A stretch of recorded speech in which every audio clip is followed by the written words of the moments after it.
శుభోదయం. నారు మంచి నోట ఓ మంచి మాట ఈ శీర్షికన ఈ రోజున సక్సెస్ మంత్ర ఇదండి సబ్జెక్టు. సక్సెస్ మంత్ర అసలు సక్సెస్కి ఒక మంత్రం అంటూ ఉందండి. అది మనం నిరంతరం నిత్యం జపిస్తూనే ఉండటం కాదండి, ఆ కార్యంలో నిమగ్నమై ఉంటే విజయం సాధిస్తాం. అదే సాధన, ప్రాక్టీస్. సాధనంబున వనగూరు పనులు ఎలాంటివైనా అని ఇదివరకు పెద్దలు చెప్పారు. అట్లాగే సాధన చేయాలి. ఏ విషయంలో సరే సాధన చేస్తే సాధ్యం కానిది అంటూ ఏదీ లేదు. మనకి ఎప్పటి నుంచో ఉంది. అసలు సాధన సార్థకం చేసుకోవాలంటే ఏం చేయాలో ఈ రోజున చెప్పుకుందాం. భగవంతుడు ఒక్కడేనండి.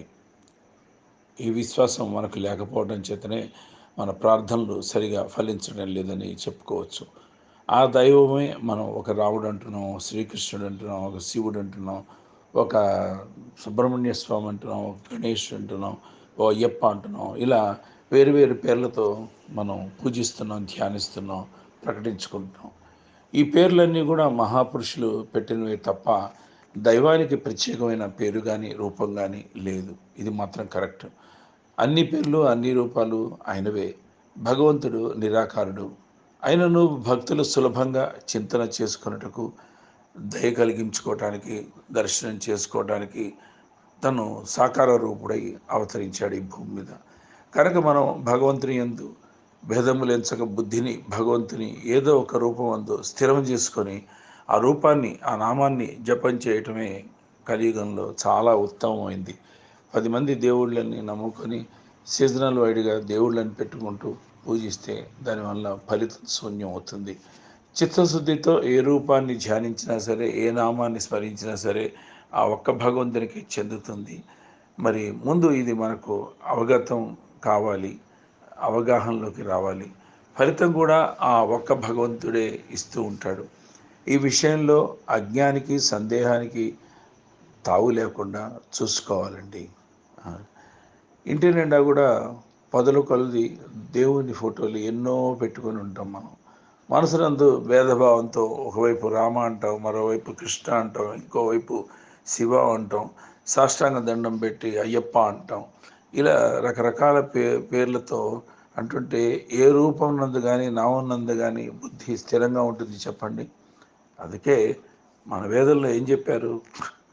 ఆకాశత్ పతితం తోయం యదా గచ్చతి సాగరం సర్వదేవతా నమస్కారం కేశవం ప్రతిగచ్చతి అనే వ్యాఖ్యాన్ని స్ఫూర్తిగా తీసుకోవాలి మనం. అలాగే అన్నమాచార్యుడు చెప్పినట్లుగా చెట్టు మొదలను విడిచి దాన్ని మరచి కొమ్మలకు నీరు ఎత్తిపోయేనేలా అన్నాడు. అలాగే మూల పురుషుడిని మరచి అందరినీ ఆరాధిస్తే చిత్తం స్థిరంగా నిలవదు.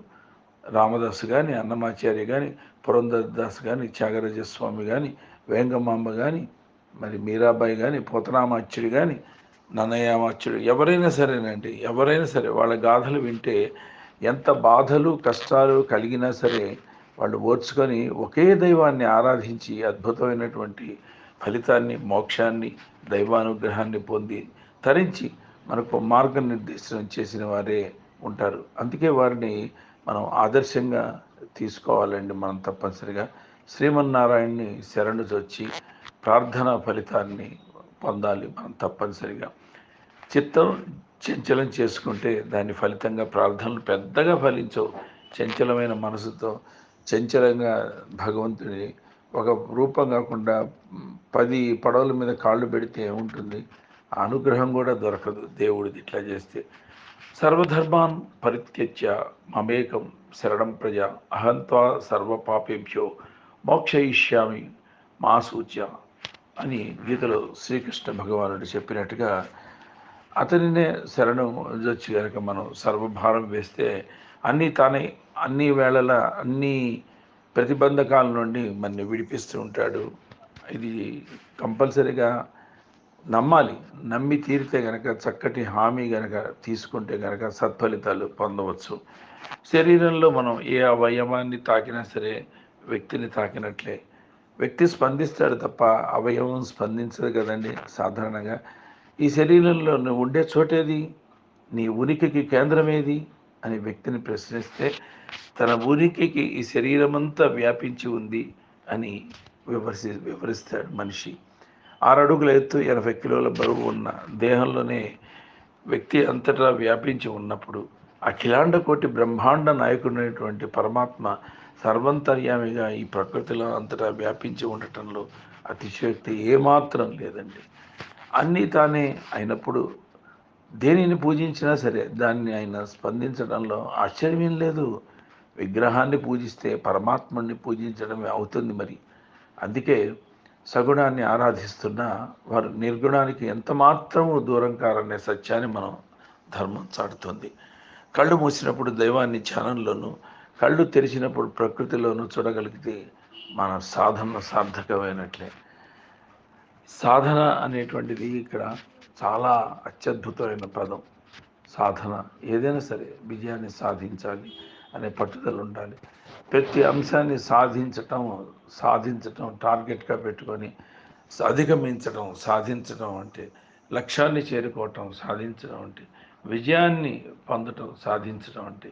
కాబట్టి సాధన చెయ్యాలి. సాధన చేస్తే లక్ష్యం మీద గురిపెట్టి సాధన చేస్తే విజయపంథాలను పయనిస్తాడు మనిషి. గుర్తింపు తెచ్చుకుంటాడు, తనకంటూ ఒక ప్రత్యేకతను చాటుకుంటాడు. స్వస్తి.